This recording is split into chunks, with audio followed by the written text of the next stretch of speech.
Hi everybody, welcome back to my channel. We are now on episode 14 of my Get Lucid in the Astral series. We've gone over a lot of subjects, but today want to go over protection. Astral protection, spiritual protection, what to do before you go to sleep, what to do once you get in the astral. So I'm just going to kind of shoot from the hip here. I do have some notes that I'm going to read off of.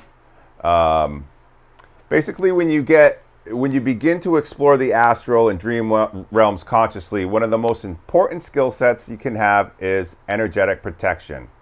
Not because you should be afraid in the astral, but because the moment you become aware, you become visible.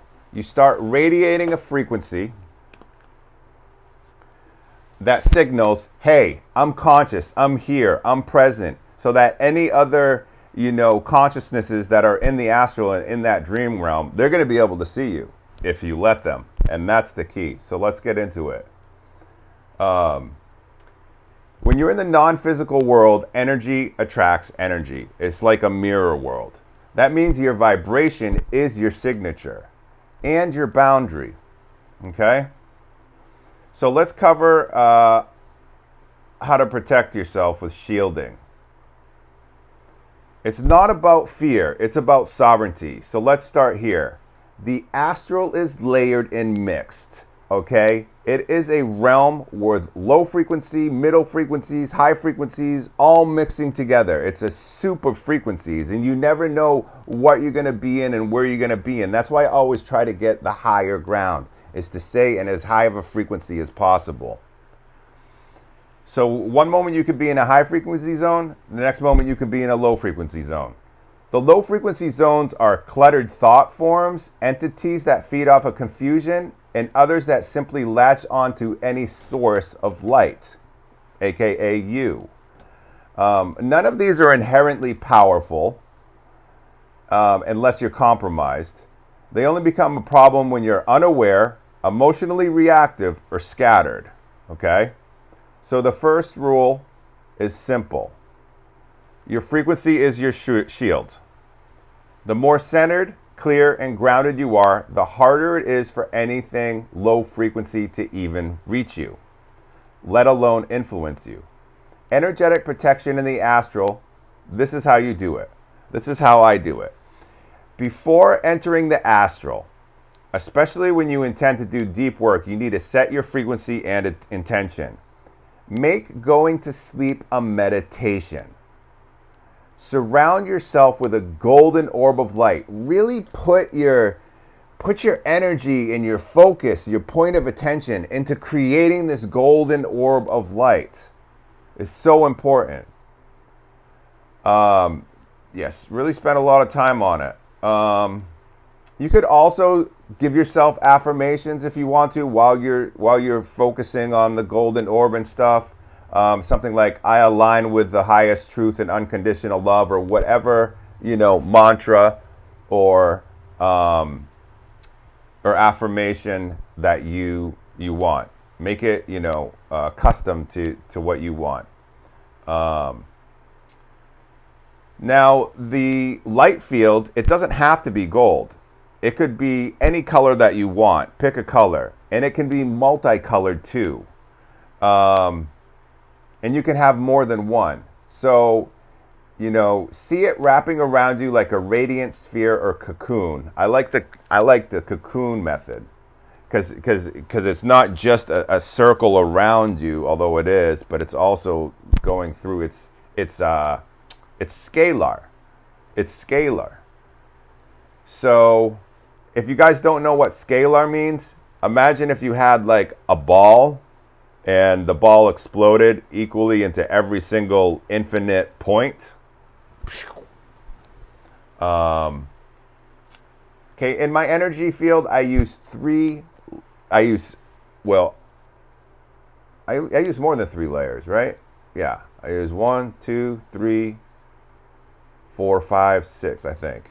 So basically, I have, from the outermost layer, I have golden, and then I have a clear one, and then I have another golden one, another clear one, and then a gold one and a green one.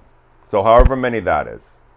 So I've really developed my auric field. Obviously, I've been, I've been in this long enough that I've developed my abilities in the astral while I'm there.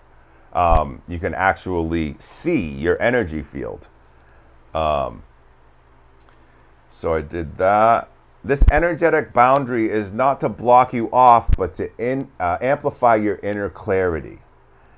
Now, once you're in an astral or dream state, if you encounter something that feels off, just stop, breathe, feel your body, and tune into your core. Then you can raise your frequency.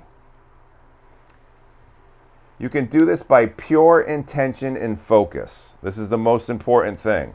You can also start to meditate while you're in your dream, and you can start a fire. If you have that much energy, you can start a fire. That will raise the frequency of yourself and all around you. If you encounter an entity, then pierce the overlay. We covered this in another episodes. Look deep into the eyes and blow on the entity. And remember, always look at the lips. You can tell an entity's intentions by looking at the lips. Never react with fear or aggression. That only feeds the distortion. Instead, respond with calm awareness. If an entity won't leave or continues to interfere, you can say, "I do not consent, you must leave now." Or you can blow on it. And remember, and repeat it until it's gone.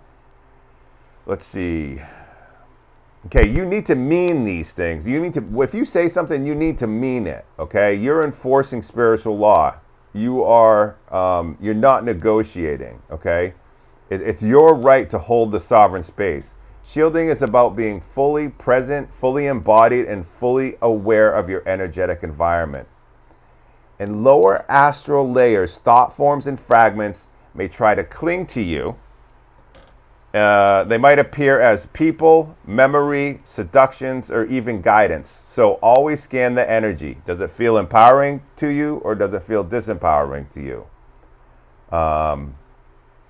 You are not obligated to engage with anything or anybody in the astral. Okay, this is your sovereign territory. You're not obligated to do or save anybody or do anything else.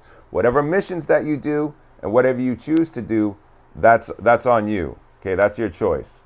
So you can walk away or shift the scene or return to your body. If you're in a place that you just don't like, you want to return to your body, go ahead. You can even go to sleep within a dream. And maybe we'll get into that for some extra credit, some bonus features. But you can go to sleep while you're in a dream, and you can go into another dream, and you can do that. It's pretty fun. You can also declare, like, I am the dominant frequency here. Maybe that's why I'm so good at this astral stuff, is because I am like a bull in a china shop. I have extreme confidence, and I'm kind of pushing my weight around, pushing my energy around while I'm there. But yeah, you have to be the dominant frequency. So the environment will respond to your command. It will read your thoughts, your intentions, your feelings. It'll mirror it back to you. You don't need rituals, crystals, or symbols unless they empower you personally. The true protection comes from awareness, emotional neutrality, and conscious intent. And if you ever feel overwhelmed, exit, return to your body, recenter. There's no shame in stepping away to recalibrate. You're not in the astral to battle, not just yet. You're there to expand, and your clearest, most stable energy will always be your best armor. So don't be afraid of what's out there. Just be crystal clear about what you're carrying in here. Your field is your fortress, your heart is your home, and your intention is your weapon. Okay, in the next episode, we're going to explore shared dream experiences, group astral missions, and how to connect with others intentionally inside the dream world and collaborate in consciousness. But for now, shield up, breathe, and walk with clarity.